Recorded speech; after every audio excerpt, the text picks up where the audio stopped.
Welcome to School Commissioner's Corner. This is the Burlington School Board Committee. We have a couple of special guests tonight here to kind of introduce the community to some new personnel in the district. We have Joe Restaghini from the Champlain School. He's the new principal.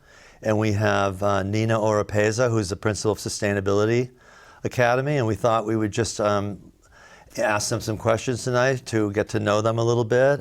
They're new to the district, and the school year is well on at this point, and we want to welcome them. But before we begin questioning them, I thought I would just mention that we really appreciate them coming here tonight, because really a principal's job is 24/7 and it's 365 days a year. And I really personally appreciate it, and Monica, my school commissioner friend here, also really appreciates that they're taking the time this afternoon after a long school day to come and just talk to us and to the community. So thank you very much, Joe Restaghini and Nina. And with that, I'll ask that Monica introduce herself, and we'll just kind of start from there. Hi, my name is Monica Ivancic, and I'm the Ward 7 School Commissioner, and I'm really excited to have you two on the show this evening so we can have some dialogue. I do have a child in the district. She's now at Hunt, and she was at IAA before that and SA before that, and as all of you know, my husband works at Champlain School, so you know, I kind of have my toes in the schools. But welcome to the show. Thank you. And I would remind you that this is a call-in program, so if you have a question of the panelists today, you could call 862-3966, and we'll do our best to answer it. Great. Monica? Well, should we just get started? That sounds great. Cool. If you could take turns and tell us about your background, your journey through school and teaching, and how you came to be a principal in our district. Thanks. You want to go first on this one? Sure. Okay. Thanks, Joe. And thank you for inviting us this evening, for your kind words, Stephen. It's a privilege to be here, not just in the studio with you all, but also in Burlington School District. Really excited to be in the role that I'm in at the Sustainability Academy. So a little bit about my background. I am a California native, born and raised in the Central Coast of California, and a proud product of the California public school system. So preschool through college, attended public schools in California, and come from a community where there's a very large population of migrant farm workers, Latino folks who work in fields, and in the public school system, as you can imagine, different groups come together. So not just people who might work in the agricultural commerce, but also people who own those agricultural businesses come together. And there's a really interesting intersection from my own experiences as a student of how those things kind of work together, and how school can be a place where inequalities might be reinforced, or a school can be a place, a tool that we might use to kind of level the playing field, is a phrase that I hear a lot. And so that's kind of where I got a taste of wanting to join the educational profession, because I really wanted to work on behalf of students who might not have the same opportunities as their peers. I come from a family of helpers, of brother and a sister and a mom and dad who really instilled in me from a young age. I guess at SA we have the big ideas of sustainability, and one of them is interdependence. So this idea that I can't be who I'm meant to be until you are who you're meant to be, and we have to help each other, and the things that we do impact one another directly. So I didn't know it was called interdependence as a little one, right? Yeah. I do now, because I know the big ideas of sustainability, but really grew up with that kind of mindset. Went from high school to college. I went to UC Berkeley, which is a very social justice oriented school, and actually studied social work. Thought that I would be a social worker, but got sidetracked when I took some education classes, and just got really further hooked into this idea that education is a means of opportunity. And so after college, joined Teach for America, which is a national nonprofit that recruits college graduates and places them in school districts around the country who might have teacher shortages. And so I moved to the border of the United States and Mexico, taught high school. What a change. Yeah, high school U.S. history there for a couple of years. I'll fast forward a little bit. Met and fell in love with the man who's now my husband, who's also a UVM alum. Moved to DC, taught first grade for a while, and then really thought about what I wanted to do to kind of continue to magnify, okay, beyond the 24 students in my classroom and beyond the teaching profession, how might I continue to impact the teaching profession in general? And that's when I transitioned to more systems level leadership.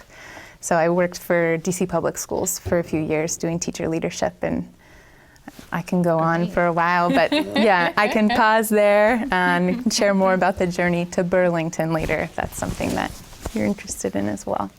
Yeah, welcome. Well, Thank we you. have something in common, as we know. We're both from California. Ah, yeah, that's right. Yeah. I only spent high school there, and then I went to UC Santa Cruz for a few years and Sonoma State. The banana slugs. That's right. That's awesome. Awesome. Pass it to Joe. I'll say first before I start that I think that sustainability in Burlington are very lucky to have Nina. She's been an excellent colleague of mine right off the bat. I'm really fortunate to be able to work alongside of her and the rest of the administration at Burlington School. So Thanks, Joe. Great. Right back at you. thank you. So my long flowery story, and if you want to hit a gong or come out with a hook at some point, please, by all means. But I started my academic learning as a student in Newburgh, New York, and so not that far away. And I had an awesome third grade teacher. Mrs. Freeman is out there someplace right now, and if she is watching this, I'd like to have her call in. But if she's not able to call in, I just want to compliment the fact that she inspired me from a really early age that learning was fun. If we love the place that we learn and we love the adults that we learn with, it makes school an enriching place to be, and the experience of school is one that kids look forward to and adults look forward to the place where they work. So that's really where I kind of got started.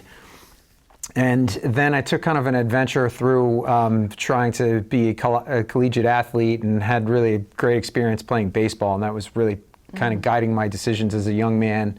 And when I realized that I was not going to be able to be the next shortstop for the New York Yankees, I needed to kind of make a decision as to what the rest of my life was going to be. And I reflected back to some of the excellent teachers that I had as a young person. Mrs. Freeman, specifically as a third grade teacher, was the one that I kept, like, if I was going to model myself after somebody, if I was going to shape how I act in the classroom and what I would like to bring to a classroom full of students, this is how I would model it. And so at the time, I met a young lady, lovely young lady. Mercedes is out there right now watching the two kids while we're here. And we needed to make a decision because I was from New York and she was from Montana. And she was not going to come move to New York. That lifestyle didn't fit exactly what she was looking forward to for the rest of her life. And I wasn't going to go to Montana, so we needed to make a decision as to where we were going to start a family and raise children and have a life. And Vermont checked all of the boxes, and it was a place that we agreed with the politics, and we loved the idea of all are welcome, and equity and social inclusion and social justice was really important here. And so it checked the boxes for us. And so we decided that we were going to come here and start our lives. And we came and moved to really on a whim. We looked at a map at the time. It was a paper map. We had to actually unfold it. And there was a place called Essex Junction, and it looked like it probably had a train station. So we could get to New York City if we needed to. So we literally put our stuff in the car and moved to Essex Junction, Vermont. We actually found a place to live right across the street from Champlain Elementary School at this apartments, the Champlain Elementary Apartments, literally across the street from the school.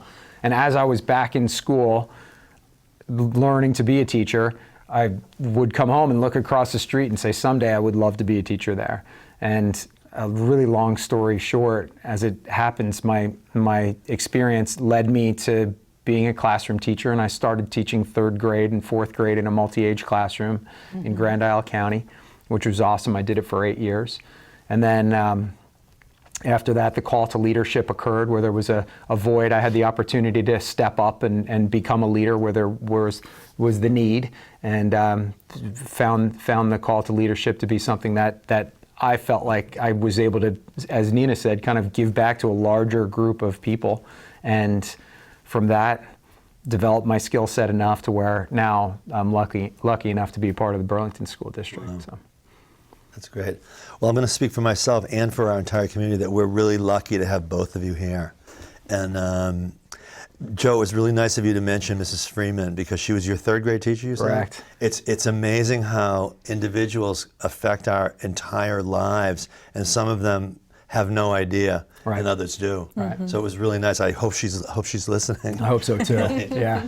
But I thought we'd ask you. You know, I realize being a principal is again, it's an impossible job because there are so many variables to what you do every day, and one never knows what's going to happen in the next 10 minutes, let alone this coming week. Right? Part of the fun of it, though, that's part of the reason why we're kind of called to it is because there are so many things to do and dots to connect and people to help that it's just part of what we anticipate in each and every day. Oh, that's great. Never a dull moment. No. That's great. Never, and you don't get old either. That's the other thing. Okay, great. But I thought I'd ask you, you know, of all the forgetting about how difficult it is, what do you think is the most interesting thing that you're encountering in Burlington school system this year?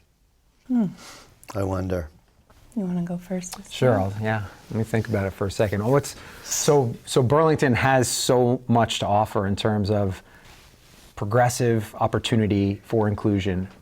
Our opportunity that is our new American families and the diversity that exists in Burlington schools is what should be a model for leadership nationwide. I like to think of Burlington and Vermont as a whole as a really progressive example.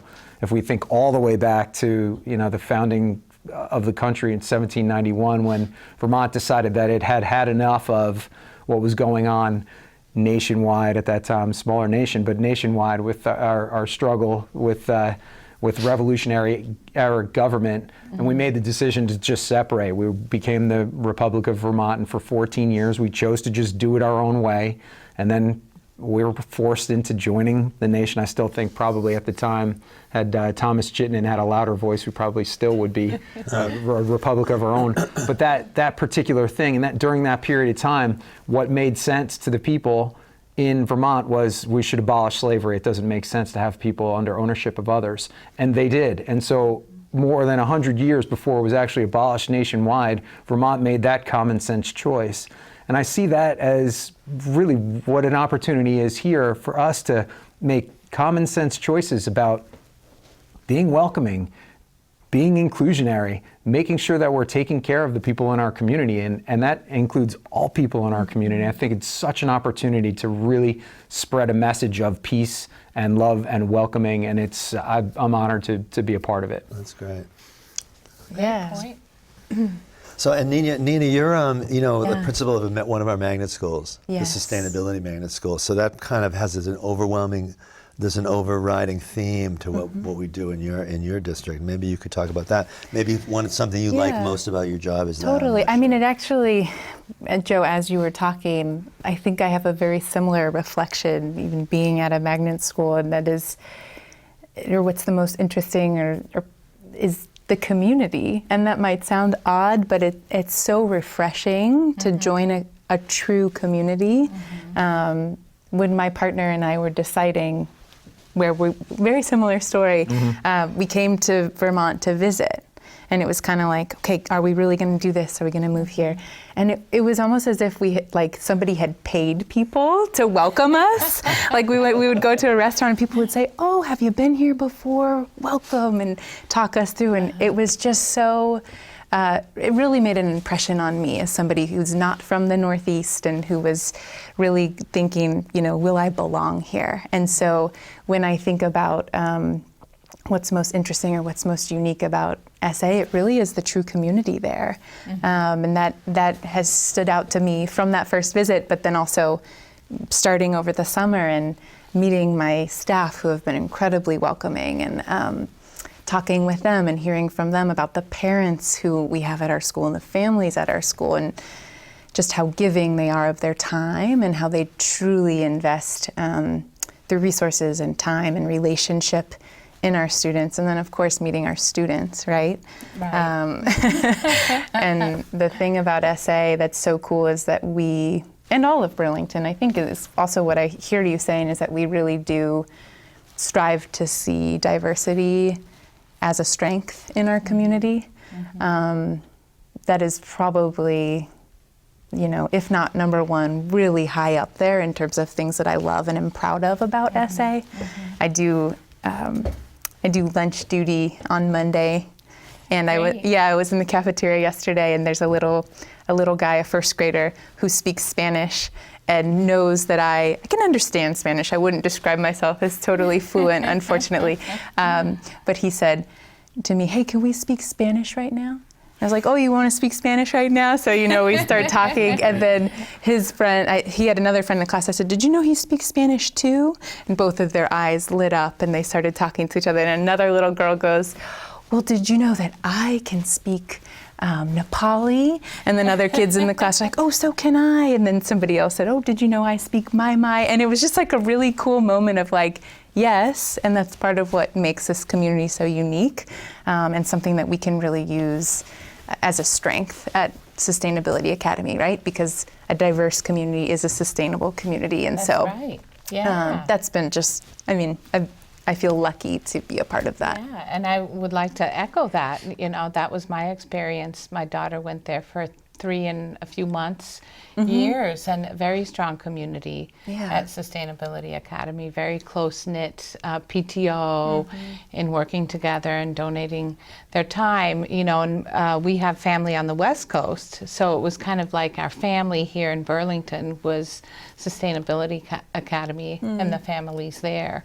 And then I really loved the diversity there. Yeah. The New American families, and I did a lot of work with a few other parents in welcoming them and culminating in some cultural nights.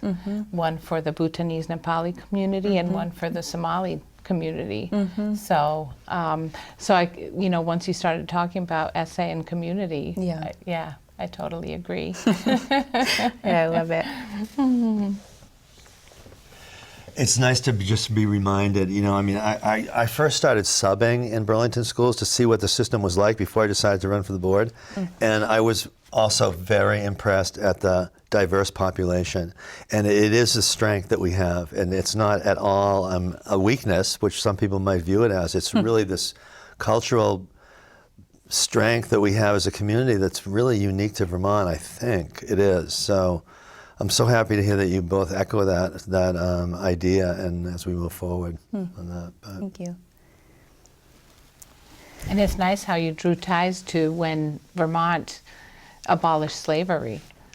We've been, the call to leadership has been here, and really it stems from that, again, that common sense view of we're all people. And we all belong in the same community get together, and we all offer our own unique and important contributions to community. And so from the very beginning, to have that common sense approach to, if we take care of each other and we all contribute to the greater good, the whole community will be better off.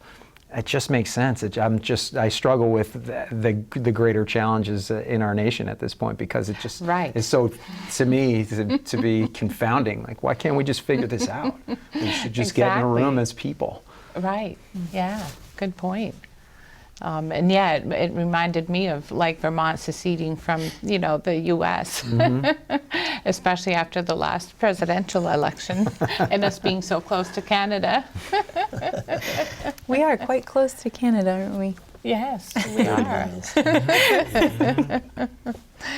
So should we move on? Yes, sure. And so we would like to know, what would you like most for the board and the community to do to support your efforts to improve teaching and learning in the district? If you have any ideas. Yeah.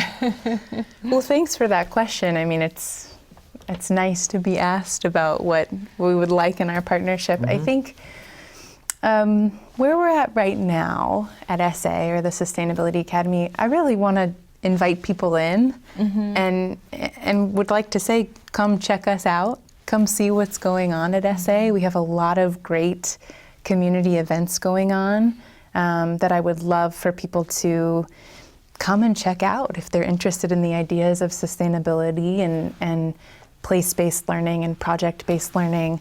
So come and visit and see what it's like in the Old North End of Burlington, because I think some folks might be surprised at all of the goodness and the joy and the rigor that happens inside the walls of the building. And outside the walls. Yeah, right? totally. Yeah. There is an event there this Saturday, isn't there, too? There is an event there this Saturday. We have the annual pancake breakfast and silent auction. So if folks are looking to do any holiday shopping or just shopping, come on by. The silent auction is, I've never been, this will be my first year attending, but I hear phenomenal things about what you can find there. Right. 8:30 at SA. Right. And I think the auction goes till about 11:15. So if you're really eyeing some items, you want to Good to be there in those last few minutes. Yeah, I hope to see people there. How about you, Joe? Wish list item. I mean, that's a giant question. So Yes. where do we even begin? So I want to first say that I'm grateful for the opportunity to just have the staff that I have of teachers and educators in the building who allow for us to do such great and important work. It's the staff and the teachers that make a school an excellent place. And at Champlain Elementary School, we really are honored to have an excellent staff. We're just together today talking about our systems and improving our systems. And that kind of gets us towards what this question is kind of asking. And so what we were talking about specifically was how do we teach social emotional learning in the classroom? And the rigor that is kind of paralleled with that, that's kind of placed on our desks and in our classrooms in terms of children are asked, especially when you look at what kids in kindergarten and first grade are asked to do at this point, they're asked to do more rigorous work based on what the standards are than in years past. It's like the standards have been kind of pushed down almost a full year in terms of what's expected for when you're entering kindergarten and also exiting kindergarten ready for the rigors of first grade. The jump there is really kind of gigantic. And developmentally, kids haven't developmentally changed. Just the ask has changed. And so the wish list is about more time to slow things down and to do more play-based learning for kids as they enter kindergarten, and that just really have the opportunity to prepare students for their journey ahead.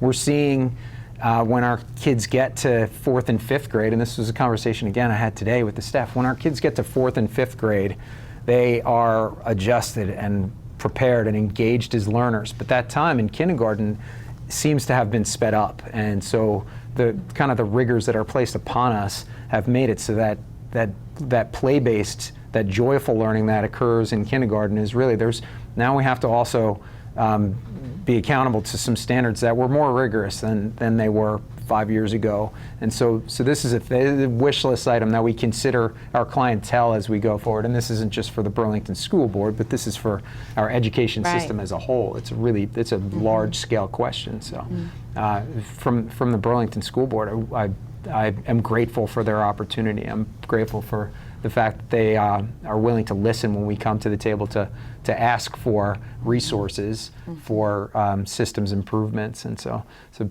we'll see as we go. But developing our social emotional learning systems is something that really is important to me. It's important to Champlain Elementary School. It's important to the Burlington School District, and it's something that it's more than a wish. It's an aspiration that we kind of develop our systems in a way that's good for all learners.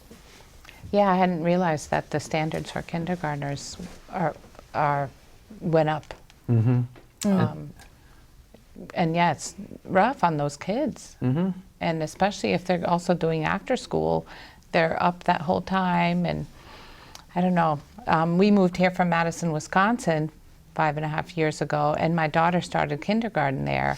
And they did have a nap time in kindergarten. So they had an hour or 45 minutes of rest where they laid down on the floor. That sounds lovely. Yeah, which I don't think that happens I'd like to be here. able to do that sometimes. Yeah, Pillows. right. You don't have a futon in your office? No, I'm not afforded that luxury. That's okay, though. Yeah.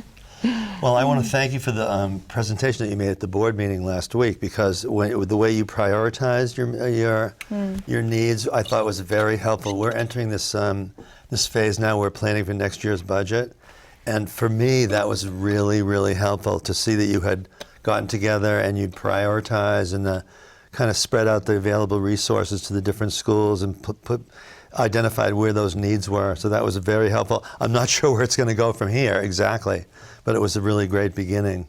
So I appreciated that very much. It was different from what happened last year. We spent some significant time saying, and it started from the high school level down. Noel really kind of relented in some of the things that at the high school they might have asked for otherwise, to say that if we are building a better foundation in the early years, in the primary years, then by the time the kids get to us in high school, they'll be more prepared and engaged when they get here. And so I'm grateful for the entire administrative staff coming together in that way and being able to say, where are our priorities as an administration? Right. Yeah, it's all connected, right? Yeah. True. Yeah. So we have a couple minutes briefly. I don't know if you wanted to maybe talk a little bit about your hobbies, interests, or passions.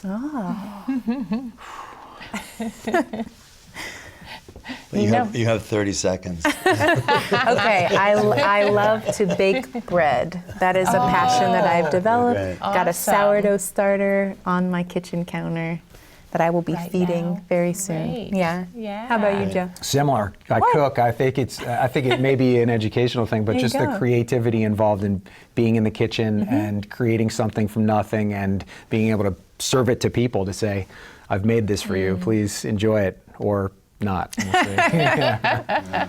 People enjoy my bread. Yeah. So do you do most of the cooking at home? I do. Yeah, Oh, we have great. a very strict regiment where I have made an agreement where I'll cook everything as long as I don't have to clean it up. Oh, there you That go. works for us. Right. Yeah. Yeah. Well, it's been great to hear you speak, because it's always interesting to talk about school. Yeah. And it's great to know that we have such two great principals who have joined us this year. And I'm hoping that you can stay for quite some time as we continue to mold our students into learners and achievers in the district. And thank you once again for coming here tonight and taking this time to inform us a little bit about who you are and some of your hopes and aspirations for the district, as well as for yourselves and your schools. So much appreciated. Thank you. Thank you for having us. Yes, I appreciate it too. It's nice to learn about you folks, and so great that you've joined us here in the district. Thanks. We're fortunate. We are very fortunate. And, we were thinking about maybe next time we can talk about some other things. Maybe there'll be some challenges that appear as the year progresses. I think the hardest part of the school year is over right now. I mean, the September to Thanksgiving is pretty difficult. And, but certainly things will appear that we don't predict. And I know that you'll have our support to deal with what you need to deal with on a daily basis as well. So, Thank you. right. Thank you. I think that might be it. We didn't get any calls again tonight, but we're still looking forward to next month's program, and perhaps someone will call in. So this program happens every first Tuesday of the month at 5:25 in the evening. Tell your friends.